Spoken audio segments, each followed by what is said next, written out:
Assalamualaikum warahmatullahi wabarakatuh. Perkenalkan, nama saya Amalia dengan nomor NIM 230600143 dan saya dari kelas B1 non-reguler tahun angkatan 2023. Dan saya akan mengerjakan tugas UAS dengan mata kuliah Konsep Dasar Bahasa Indonesia SD. Dan saya dari Prodi PGSD Kampus IKIP Siliwangi. Pertanyaan pertama, apa yang Anda ketahui terkait konsep dasar bahasa Indonesia SD? Nah, jawabannya, konsep dasar bahasa Indonesia SD yaitu pengetahuan atau keterampilan berbahasa yang harus dikuasai oleh siswa SD tentunya. Dan konsep dasar bahasa Indonesia ini meliputi hakikat bahasa, fungsi dan kedudukan bahasa, ilmu kebahasaan, dan apresiasi bahasa. Nah, hakikat bahasa adalah sifat-sifat yang sangat mendasar. Di antaranya ada bahasa sebagai sistem, bahasa sebagai alat, dan bahasa sebagai sosial budaya. Dan ada pun fungsi bahasa.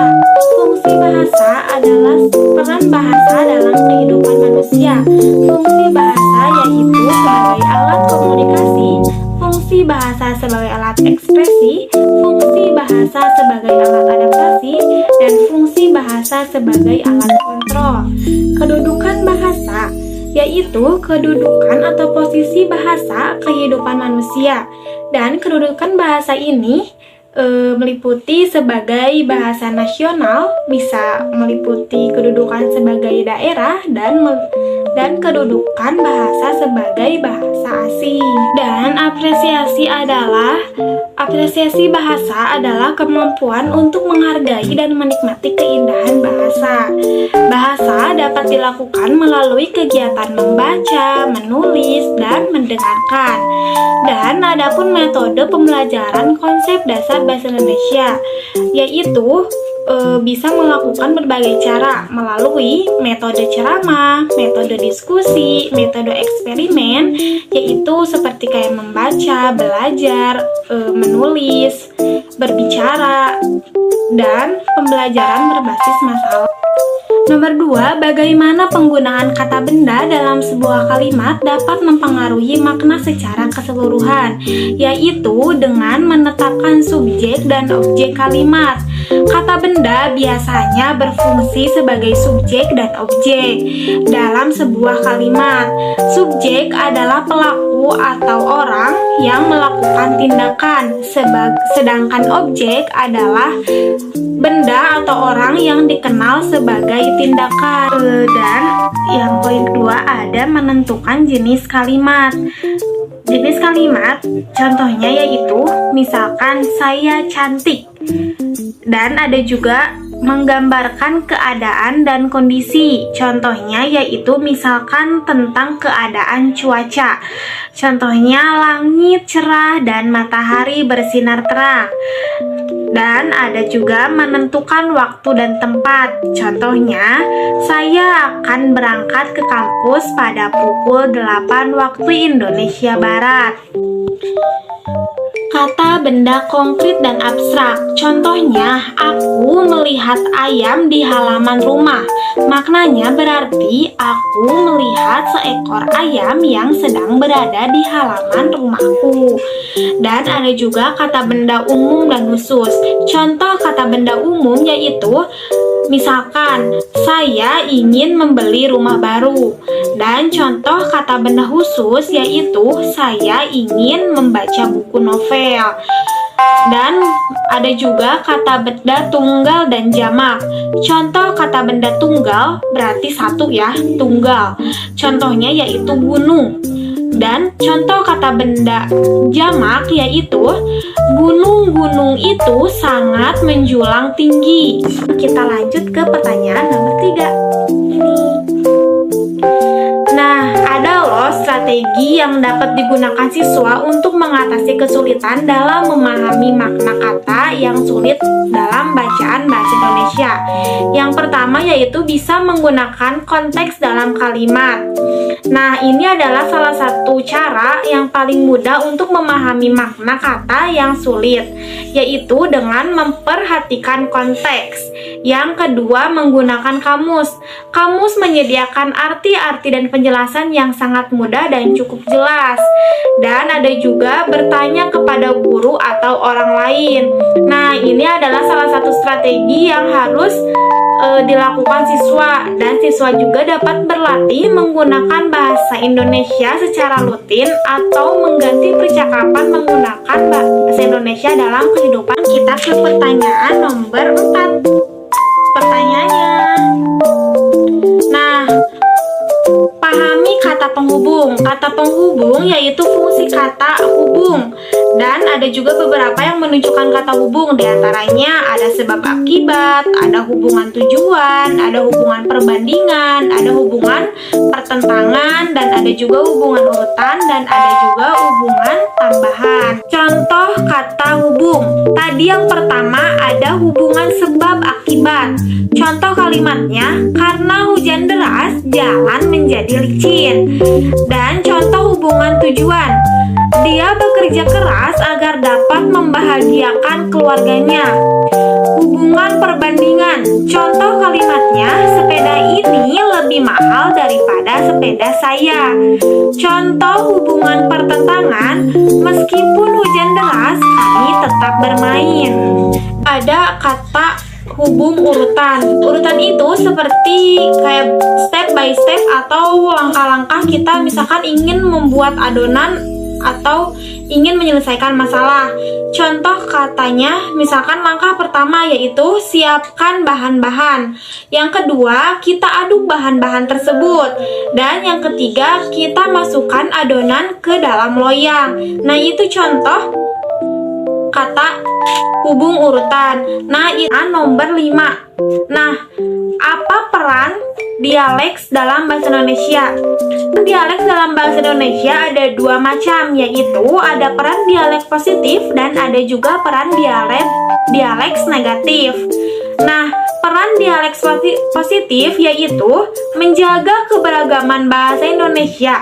Variasi dialeks ini menunjukkan bahwa bahasa Indonesia dapat digunakan oleh berbagai penutur dari berbagai daerah di Indonesia.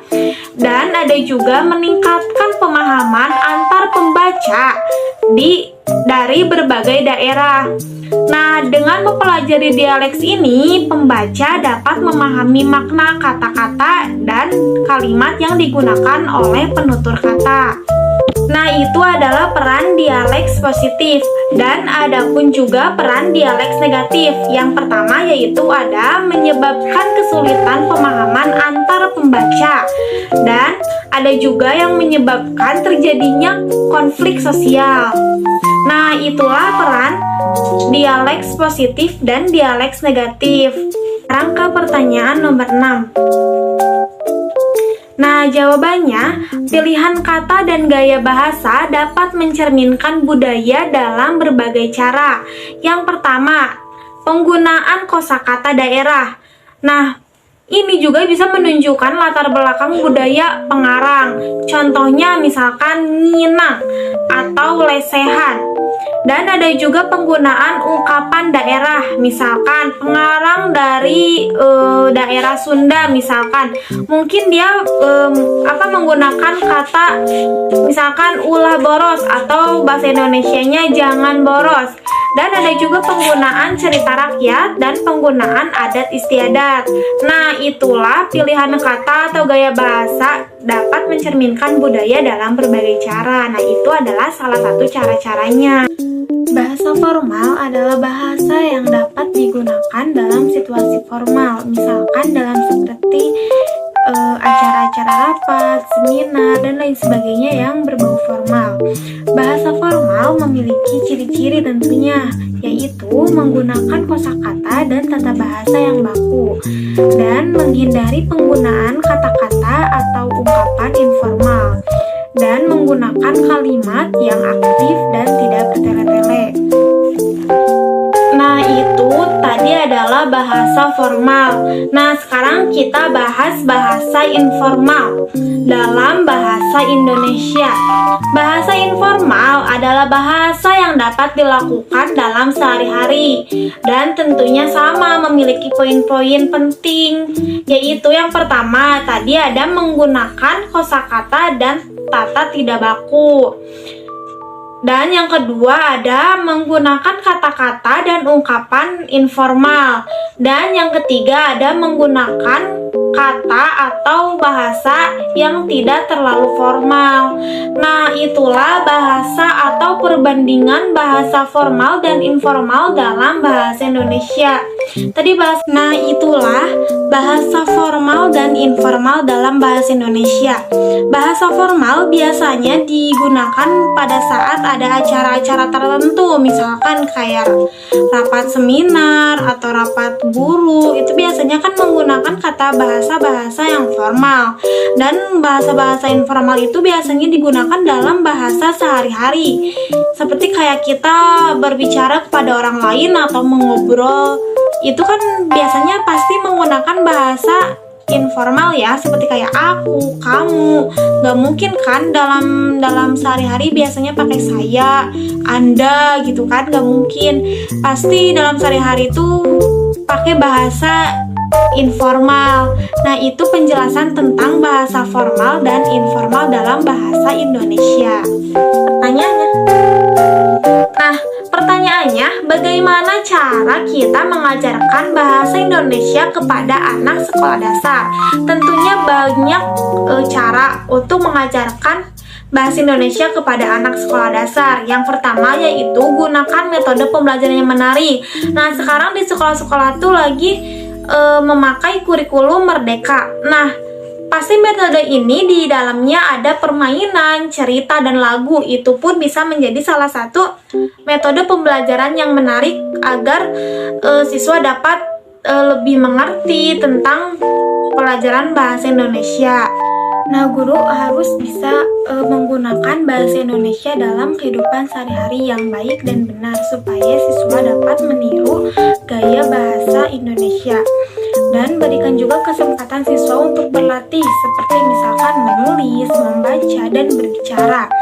Dan guru juga bisa membuat kegiatan membaca. Misalkan dalam 1 minggu sekali guru harus membiasakan siswa untuk membaca atau literasi. Dan juga bisa diskusi tentang cerita bahasa Indonesia. Nah, itulah penjelasan dan jawaban dari pertanyaan-pertanyaan tersebut. Semoga Bapak dan Ibu atau kalian semua bisa merasa cukup dan merasa puas dengan jawaban saya. Di sini juga saya masih belajar tentang gimana caranya memahami tentang bahasa Indonesia. Terima